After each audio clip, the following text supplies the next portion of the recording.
Balance sheet of PQR जो कि profit और लॉसेज आपस में शेयर किया करते थे in the ratio 5:3:2 as at 31 March 2023 कुछ इस तरह से है।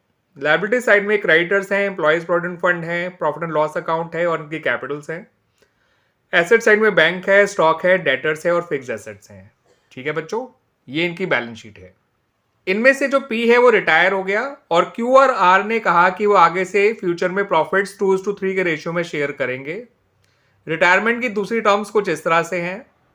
फर्म की जो गुडविल है वो वैल्यू करी गई on the retirement of P at ₹80,000। Fixed asset को डेप्रिशिएट करना है बाय ₹2500। डेटर पे provision for doubtful debts create करना है एट द रेट ₹5,000। और क्रेडिटर्स में एक लायबिलिटी थी 10,000 की जिसे 8,000 में सेटल कर दिया गया और पैसा तुरंत पे भी कर दिया गया।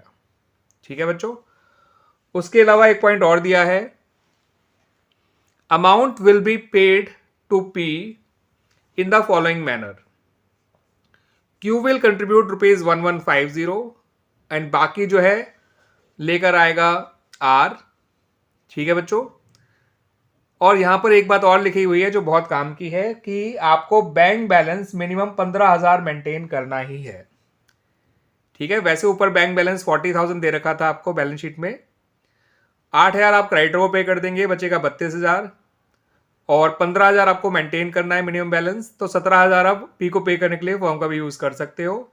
1150 Q लेकर आएगा और बचा हुआ R लेकर आएगा टू पे ऑफ P, यानी P को इमीडिएटली पैसा पे कर दिया जाएगा, उसका बैलेंस लोन में ट्रांसफर नहीं किया जाएगा। ठीक है बच्चों, ये अच्छा पॉइंट है, ध्यान रखिएगा। 1150 Q लेकर आएगा, 17,000 हम बैंक का भी यूज कर सकते हैं। ठीक है, और जितना बचेगा पे करने के लिए P को वो R लेकर आएगा। आपसे कहा गया है नेसेसरी जर्नल एंट्रीज पास करिए और बैलेंस शीट बनाइए ऑफ द न्यू फर्म।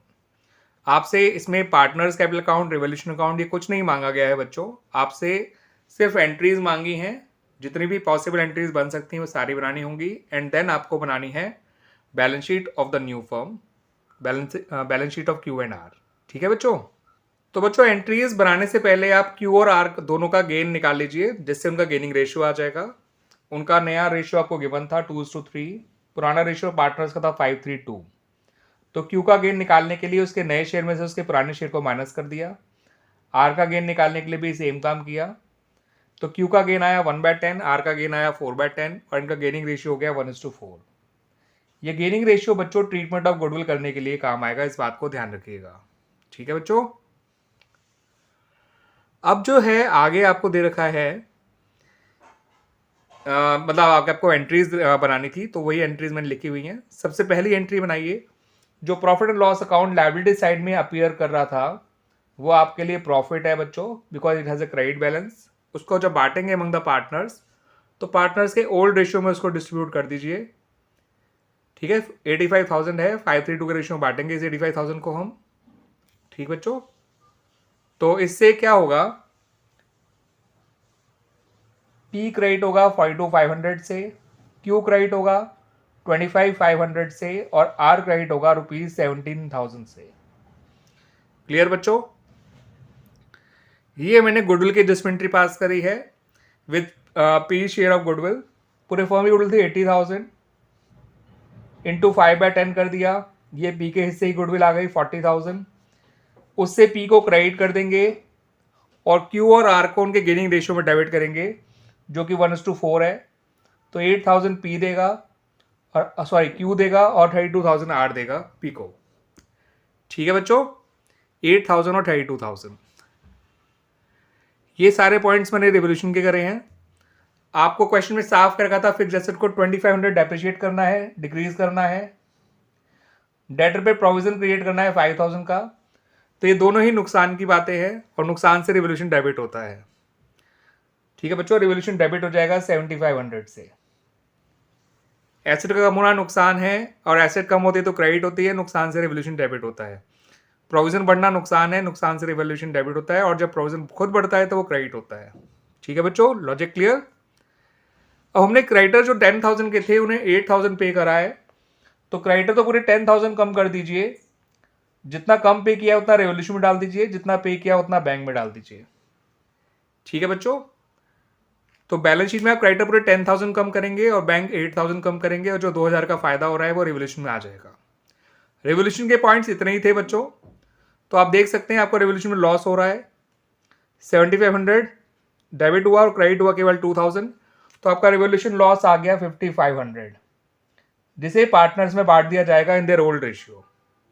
तो बच्चों जब revolution loss among the partners बांटा जाएगा 5500, तो ये ओल्ड रेशियो बांटेंगे, तो पी के हिस्से में आएगा 2750, क्यू के हिस्से में आएगा 1650 और आर के हिस्से में आएगा 1100। 532 के रेशियो में से बांट दिया।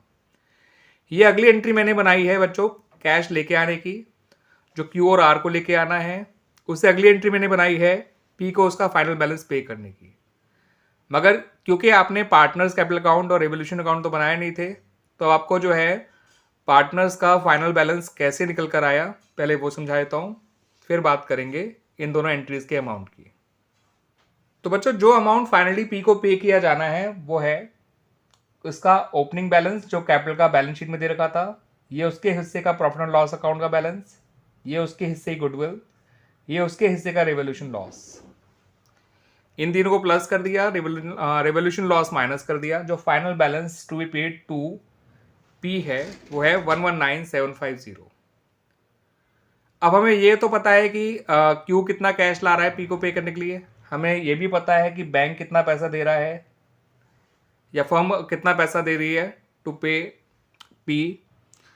फर्म वैसे इतना पैसा दे रही है, 40,000 फर्म का बैलेंस था बैंक का, 8 हमने क्रेडिटर को देने में यूज़ कर लिए, 15 मिनिमम मेंटेन करना है, तो 17,000 जो है वो बैंक बैलेंस हम पी को पे करने के लिए यूज़ कर सकते हैं। ये वही 17,000 है। 1,19,750 में से 1,150 और 17,000 दोनों हटा दीजिए, 1,01,600 लेकर आना है क्यू को, सॉरी आर को। ठीक है बच्चों, और आर को और पी को जो टोटल अमाउंट पे किया जाएगा वो है 1,19,750।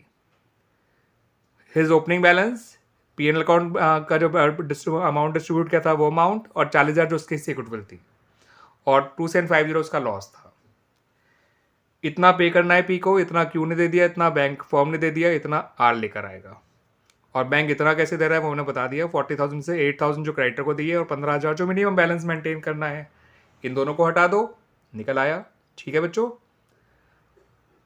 तो पी को फाइनली कितना पे करना है पता चल चुका है। अब क्यू और आर उस पैसे को लाएंगे और वो पैसा पी को पे कर दिया जाएगा।